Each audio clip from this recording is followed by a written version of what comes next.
পৃথিবীতে একটি তৃতীয় বিশ্বযুদ্ধ হবে এবং সেই তৃতীয় বিশ্বযুদ্ধ নিয়ে বহু কাল আগের থেকে জ্ঞানী বিজ্ঞানীরা নানা রকম সেই যে প্রেডিকশন সেটা করে গেছেন। যেমন আলবার্ট আইনস্টাইন বলে গেছেন যে তৃতীয় বিশ্বযুদ্ধ কিভাবে হবে আমি বলতে পারবো না, তবে চতুর্থ বিশ্বযুদ্ধ কিভাবে হবে সেটা আমি বলতে পারবো। চতুর্থ বিশ্বযুদ্ধ হবে হাতে হাতে, মানুষের হাতে কোনো হাতিয়ার থাকবে না। তারা একে অপরের সঙ্গে লড়াই সংগ্রাম করার জন্য নিজেদের যে হাত পা আছে সেগুলো ব্যবহার করে তারা যুদ্ধ করবে। ইট মিনস তৃতীয় বিশ্বযুদ্ধ মানুষকে অতি প্রাকৃত জগতে ফিরিয়ে নেবে। অতি প্রাকৃত বললাম এই কারণে যে মানুষ যখন প্রথম তৈরি হয়েছিল আশরাফুল মাখলুকাত হিসেবে, তার একটা মানুষের সুরত ছিল। হয়তো পোশাক ছিল না, হয়তো লঙ্গ ছিল, কিন্তু তার একটা মানসিক স্রোত ছিল এবং মানুষের বুদ্ধি ছিল। কিন্তু তৃতীয় বিশ্বযুদ্ধ যদি হয়, সেখানে পারমাণবিক বোমার আঘাতে যারা সারভাইভ করবেন তারা সবাই বুদ্ধিহীন হয়ে পড়বেন, সারা শরীর তাদের ঝলসে যাবে, বিকৃত হয়ে যাবে তাদের চেহারা, এবং বহুদিন পর্যন্ত রিপ্রোডাক্টিভ হেলথ মানে সন্তান উৎপন্নের ক্ষমতা থাকবে না। গহীন অরণ্যে কিছু মানুষ, হয়তো আমাজনের জঙ্গলে কিছু মানুষ বেঁচে থাকতে পারে। তো এরকম একটা সম্প্রদায় থেকে একটা পরমাণু বোমার আঘাতে ক্ষতবিক্ষত পৃথিবীকে শীতল করতে হয়তো কয়েক লক্ষ বছর চলে যেতে পারে।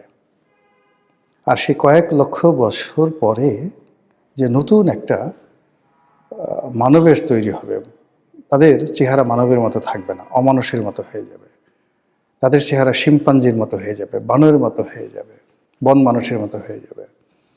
এবং তারা যখন একে অপরের সাথে দ্বন্দ্ব এবং সংঘাত করবে, সেই দ্বন্দ্ব এবং সংঘাত করার জন্য মানে পাথর তুলে বা একটা লাঠি তুলে আক্রমণ করার জন্য যে বুদ্ধি দরকার সেটাও তাদের থাকবে না। ঠিক এই কথাটাই আসলে আলবার্ট আইনস্টাইন তার বক্তব্যের মাধ্যমে বোঝাতে চেয়েছেন। এখন যেটা বলছিলাম যে তৃতীয় বিশ্বযুদ্ধকে কেন্দ্র করে নানা রকম কথাবার্তা ধর্মের বাইরে হচ্ছে। তো এই যে আমরা হজরত ঈসা আলাইহিস সালামের কথা বলছি, তিনি আসবেন, ইয়াজুজ মাজুজের কথা বলছি, তারপরে আমরা বলার চেষ্টা করছি যে একটা সময় দাজ্জাল আসবেন, দাজ্জালকে দমন করার জন্য ইমাম মাহাদি আসবেন, ইত্যাদি আরও অনেক কিছু। এখন এই যে যা কিছু হবে, এই সব কিছুর সঙ্গে আসলে তৃতীয় বিশ্বযুদ্ধর ঘটনা জড়িত। আপনাদের মনে আছে যে বছর দুয়েক আগে একজন ইহুদি পণ্ডিত, মানে ইসরায়েলের সবচেয়ে নামকরা প্রভাবশালী ইহুদি পণ্ডিত, তিনি বললেন যে দাজ্জাল এসে গেছে এবং তিনি দাজ্জালকে দেখেছেন। আপনারা জানেন যে দাজ্জালের যে নামটি, এটি মুসলমানদের কাছে ভিলেন। মুসলমানদের কাছে যেমন ইমাম মাহাদি হিরো, তদ্রূপ দাজ্জাল যে লোকটি আসবেন তিনি ইহুদিদের কাছে হিরো, আর মুসলমানদের কাছে সে হলো ভিলেন। তো এনিওয়ে এই কথাগুলো বছর দুয়েক আগে খুব আলোচনা হতো, ঠিক করোনার আগে আগে বা করোনার পর। তো সেটার ধারাবাহিকতায় হঠাৎ করে ডোনাল্ড ট্রাম্প ক্ষমতা আসলেন। ডোনাল্ড ট্রাম্প ক্ষমতা আসার পরে অনেকগুলো ঘটনা একেবারে তোলপাড় করে ফেলল বিশ্বকে। আমরা দুটো যুদ্ধ, একটা যুদ্ধ এখনো চলমান, সেটা ইউক্রেন এবং রাশিয়ার যুদ্ধ। এটাকে নিয়ে আমরা দীর্ঘদিন যাবৎ ভয় পাচ্ছি যে এই ইউক্রেন যুদ্ধকে কেন্দ্র করে যে কোনো সময় বিশ্বযুদ্ধ বেঁধে যেতে পারে। এর কারণ হলো এক পক্ষে আমেরিকা এবং ইউরোপ, অপর পক্ষে রাশিয়া এবং তার বন্ধু রাষ্ট্র। উভয় রাষ্ট্রেরই বা উভয় জোটেরই পরমাণু শক্তি রয়েছে, অর্থনৈতিক ভিত্তি রয়েছে, এবং তারা এই পৃথিবীকে এই মুহূর্তে ডমিনেট করছে।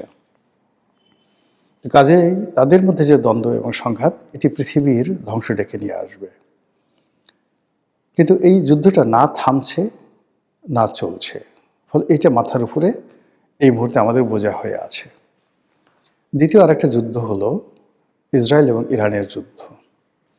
এবং ওই সময়টাতেও আমাদের একটা আতঙ্ক মারাত্মক আকার ধারণ করলো যে এখনই বুঝি তৃতীয় বিশ্বযুদ্ধ শুরু হয়ে যায়। এর কারণ হলো যে পারস্য যে পরাশক্তি, হাজার হাজার বছর ধরে তারা পৃথিবীকে ডমিনেট করছে, বহু যুদ্ধে জয়লাভ করার এবং বহু যুদ্ধের বিপরীতে সার্ভাইভ করার যে অভিজ্ঞতা, সেটা কেবলমাত্র পারস্য জাতি রয়েছে। এত দীর্ঘ ধারাবাহিক লড়াই সংগ্রাম এবং সার্ভাইভ করার ক্ষমতা পারস্য জাতি ছাড়া অন্য কোনো জাতিগোষ্ঠীর নেই। কাজেই সেই পারস্যের সঙ্গে যখন ইসরায়েলের যুদ্ধ হলো, তখন আমরা ইতিহাস বিবেচনা করার চেষ্টা করলাম। এর কারণ হলো ইসরায়েল নামক যে রাষ্ট্রটি, বনী ইসরায়েলদের যে রাষ্ট্রটি, এটি বহুবার গঠিত হয়েছে আর বহুবার তারা পরাজিত হয়েছে। এমনও হয়েছে যে এই জেরুজালেম থেকে হজরত দাউদ আলাইহিসসালাম, হজরত সুলাইমান আলাইহিসসালাম, তো তাদের মতো সম্রাট এখানে শাসন করেছেন। এর বাইরে আরও বহু রাজা, বাদশাহ, নবী, রাসূল এই বনী ইসরায়েল জাতিকে সমৃদ্ধ করেছে। তো এই ইতিহাস আপনি কবে থেকে ধরবেন? হজরত মুসা আলাইহিস সালাম থেকে ধরেন। হজরত মুসা আলাইহিস সালামের জমানা কবে ছিল? আজ থেকে ৩৪০০ বছর আগে। তো এই ৩৪০০ বছর আগের থেকে না, ঠিক হজরত মুসা আলাইহিস সালাম না, হজরত ইউসুফ আলাইহিস সালাম থেকে ধরেন। হজরত ইউসুফ আলাইহিস সালাম যদি ধরেন, তা প্রায় ৪০০০ বছরের ইতিহাস। তো এই ৪০০০ বছরে তারা বহুবার রাষ্ট্র গঠন করেছে, সাম্রাজ্য গঠন করেছে, পৃথিবী ডমিনেট করেছে, আর বহুবার একেবারে রাজ্য ছাড়া হয়ে সারা পৃথিবীতে তছনছ করেছে এবং মাঝে মধ্যে এমনও কর্ম করেছে যে আল্লাহ তাদেরকে একেবারে মাটি চাপা দিয়ে মেরে ফেলেছেন, এই দুর্ধর্ষ জাতিটিকে। তো কাজেই পারস্যের সাথে ইসরায়েলের যে যুদ্ধ, সেই যুদ্ধে পারস্য জিতবে এবং ইসরায়েল পরাজিত হবে, এটাই ইতিহাস বলে। যদি ইসরায়েলি জাতির ইতিহাস আপনি দেখেন, তো সেই যুদ্ধটা মিস্টার ডোনাল্ড ট্রাম্পের হস্তক্ষেপে রাতারাতি বন্ধ হয়ে গেল। কিন্তু এখন যে অবস্থা হচ্ছে, তিনটি ঘটনা, এই মুহূর্তে 4টি ঘটনা। প্রথম ঘটনা হলো ভেনেজুয়েলার প্রেসিডেন্ট, তাকে ধরে নিয়ে আসা হয়েছে মিস্টার মাদুরো এবং তার স্ত্রী সহ আমেরিকা, এবং বিচার চলছে। এটি নিয়ে পুরো ল্যাটিন আমেরিকা উত্তাল, এবং ভেনেজুয়েলা এটাকে খুব সহজভাবে নেয়নি। তারা আমেরিকার সৈন্যদের সাথে যুদ্ধ করার জন্য প্রস্তুতি নিয়ে বসে আছে। এবং দক্ষিণ আফ্রিকা, আপনি দেখেছেন যে দক্ষিণ আমেরিকা, অর্থাৎ আমেরিকা বলতে আমরা যেটা বোঝাই ইউনাইটেড স্টেটস অফ আমেরিকা, এটা হল উত্তর আমেরিকা, আর এর বাইরে দক্ষিণ আমেরিকার যে বিশাল ভূখণ্ড, সেখানে কতগুলো যে দেশ আছে, কিউবা আছে, বলিভিয়া আছে, ব্রাজিল আছে, আর্জেন্টিনা আছে, চিলি আছে, সান্তিয়াগো আছে, আরও কত দেশ যে আছে এখানে, ছোট বড় অসংখ্য দেশ আছে। তো তারা সবাই এই আমেরিকার এই আগ্রাসনকে কোনো অবস্থাতে মেনে নেয়নি। এমনকি কানাডাও নয়, এমনকি ইংল্যান্ডও নয়। ফলে এটা নিয়ে একটা দড়ি টানাটানি হচ্ছে।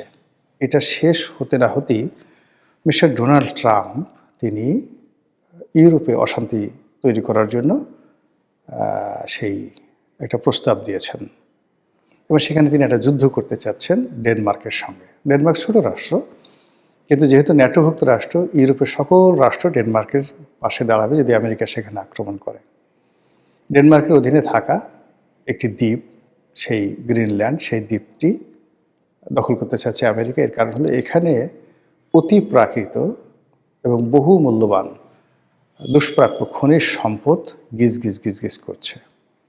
শত শত ট্রিলিয়ন ডলারের, পৃথিবীর সবচেয়ে দামি খনিজ পদার্থগুলো। আপনি চিন্তা করুন যে যদি আপনি ভেনেজুয়েলার তেলের কথা চিন্তা করেন, বলা হচ্ছে ভেনেজুয়েলাতে যত তেল আছে এটার মূল্য হলো 21 ট্রিলিয়ন ডলার।